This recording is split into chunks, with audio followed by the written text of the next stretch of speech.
जिनाहारि खालामग्रा आरो मानसि सिथारग्राफोरनि न'खरा दायो मा हालोदाव थारमाने खौरां बा भिडिअ फुल फुटेजखौहाय होनो थांगासिनो दङ। गासैखौबो सिलिंखार खालामहैदों गवालपारा जिल्लानि जाय प्रसासनाव थानाय बा पावाराव थानाय जिल्ला खुंगिरिनिफ्राय। दा बिनि सिगां आं नोंथांमोननो मोनसे बुस्थुसो देखायनो नागिरदों। गोबाङा मोनबाय, गोबाङा मोनाखै जानो हागौ। साइडआवहाय आं स्क्रिन रेकर्ड होनानै होगोन। वाट्सएप स्क्रिनाव जेब्ला थाङो नोंथांमोना नुनो मोन्दों साइडआवहाय चेट्सनि नों जे चाट खालामो बिनि साइडआव नैबे कालार बेखौ सेरोब्ला मा मेटा AI फैबाय जोंहा आर्टिफिशियेल इन्टेलिजेन्स। ओरैबायदि बेनिफिट गोनां बियो मोजां बाहायनो रोङोब्ला। दायो जाय वाट्सएपआवहाय इभेन फेसबुकनि मेसेन्जारफोरावहाय बेखौ होनानै होबाय। नोंथांमोना देखायनो थांगासिनो दङ आस्क मेटा AI एनिथिं, जिखुनु जा सोंलु। गुगोलावबो जों डाइरेक्टलि गुगोल लिंकआव थाङोब्ला जों सार्च खालामोब्ला मोनो सोंनायफोरखौहाय एन्सारफोरखौ मोनो। नाथाय AIआव नैबावहाय मेटा AIआव ओरैबायदि एडभान्स नोंनो थख'यैबो बरननानै होफैयो। आं गिबियावनो सार्च खालामगोन, भइस सार्चबो खालामनो हायो रावजोंबो। नाथाय आं एग्जाम्पल हिसाबै नोंथांमोननो देखायनोसै बेनि खामानिया बोरै मा। दा बाव आं फार्स्टआवनो जोंनि बयजोंबो अनसायजाग्रा मानगोनां सारखौहाय सार्च खालामगोन।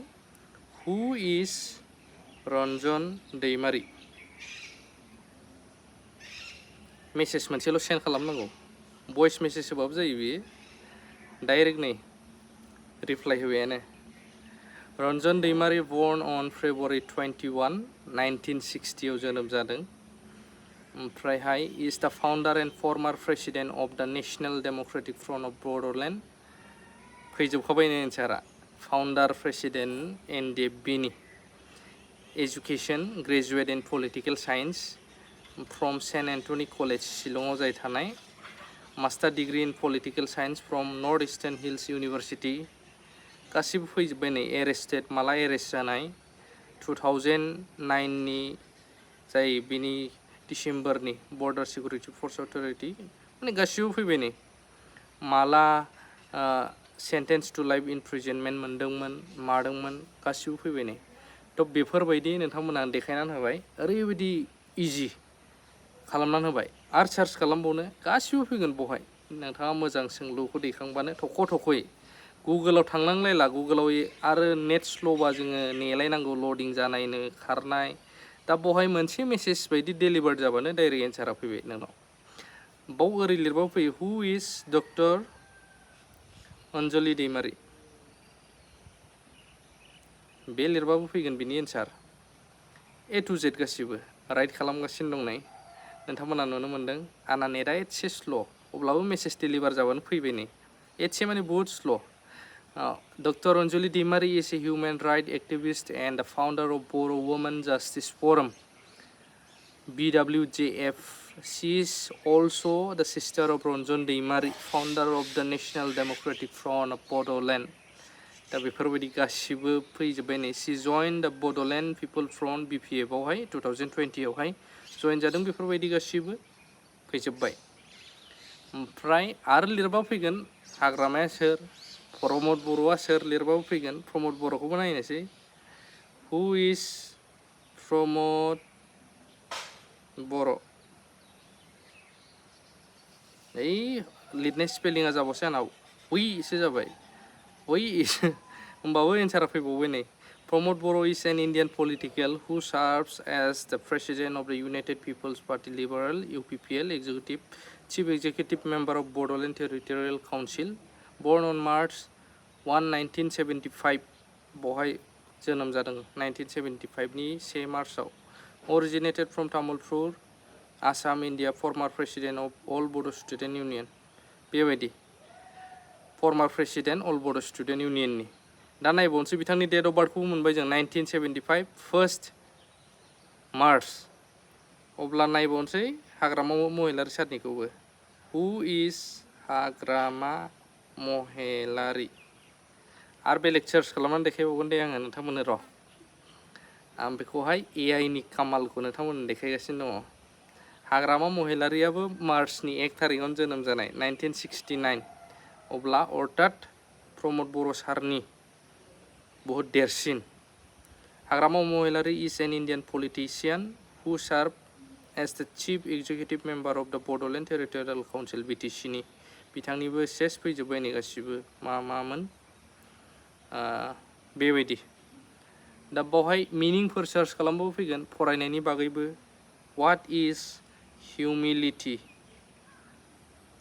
नायनि जों गुगोलफ्राव सार्च खालामोबा एसे थख' फैजोबा बेफोरबायदि नै humility is an quality of being humbleness modest and unassuming it involves having a lowly opinion of oneself बायदि मिनिं बेफोरनि मिनिंखौ डाइरेक्ट मोनजोब्बाय थख' अब्ला गासैबो पसिबल बावहाय ओमफ्राय नै बेनिफिट्स अफ मानि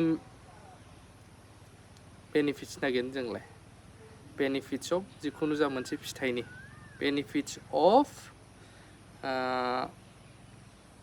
जेकफ्रुट होनो ना मा मेंग'खौनो होनसै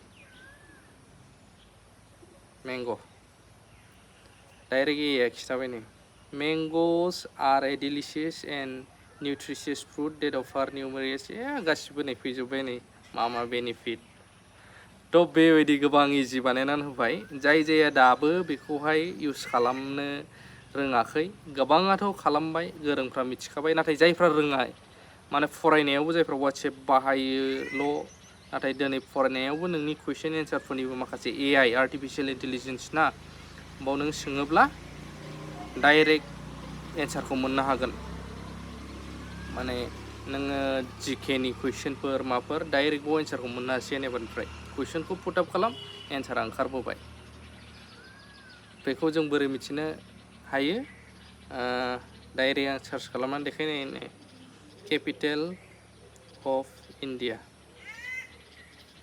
कुइसन मार्क बे जिकेनि बायदि थांबाय जेनेरेल नलेज दा capital of India is new Delhi जिखुनु कुइसनफोर दङब्लाबो फैजोबगोन full form of UPSC full form of UPSC ओरैनोथ' जों मिथिखायो अब्लाबो आं बेखौहाय नोंथांमोननो AI नि हेफाजाबाव देखायनोसै आरोना फैबायानो नै इउनियन पाब्लिक सार्भिस कमिसन गासिबो थ' बे AI आ हेल्पफुल जाबाय जिखुनु जा आं बारा गोलाव खालामला भिडिअखौहाय नोंथांमोननो आं बैखौसो देखायनोसै जे जिनाहारि खालामग्रा मानसि सिथारग्राफोरनि न'खौ मा खालामदों दिनै